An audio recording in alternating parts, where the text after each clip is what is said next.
Comment j'ai fait cette animation de diagramme en bâton? Je vous montre ça tout de suite. On va appuyer sur Q pour sélectionner le rectangle. On va tracer un premier rectangle ici. On va mettre le point d'ancrage en bas et surtout on va le texturer. On va cliquer sur le fond et on va baisser l'opacité du fond à 25. Et on va mettre un petit contour qui va être un petit peu plus foncé pour le coup. Et ce contour-là, on va le mettre en pointillé. Donc on déploie rectangle 1, contour, et on va dans tirer juste ici. Là, il n'y a rien, c'est normal. On clique sur ajouter un tiret. On peut après rajouter plus. Et donc là, on peut avoir un intervalle. Et donc là, on peut avoir un effet un peu comme ça. Alors, ce qu'on pourrait faire, c'est animer l'échelle juste ici et faire une animation d'échelle un peu plus classique. Le problème, c'est que si on veut mettre plus haut ou plus bas, vous voyez, on a des déformations. Vous voyez, ces tirets-là sont pas de la même longueur que ces tirets-là. C'est normal, en fait, on prend l'échelle et vraiment on le déforme totalement. Donc, quand on n'a pas le temps, on va faire ça. On va faire cette technique-là parce qu'elle est rapide et en vrai, c'est OK. Mais si on veut faire les choses bien, on va aller dans contenu, rectangle, tracé rectangulaire et on va animer avec la taille du rectangle lui-même. Le problème de ça, c'est que si on réduit la hauteur, en fait, ça réduit, mais avec le point d'ancrage du centre. Et donc là, on a deux solutions. Soit on met une expression sur cette taille, mais là, j'ai pas l'expression de tête, il faudrait rechercher l'expression. En soi, c'est possible, mais là, je l'ai pas en tête. Donc, moi, je préfère animer avec la position. C'est un peu plus schlaggy. Je prends une règle, je la mets ici, en bas, tac, sur le point d'ancrage du bas. Et donc, l'idée, c'est de mettre ça donc à 0 et on déplace la position en bas. Ensuite, on anime tout et donc ça donne ça.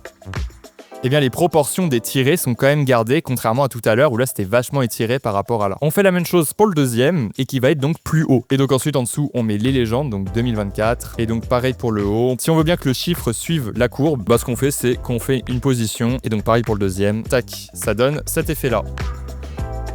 Voilà, simple et efficace. Si le contenu t'a plu, like et abonne-toi.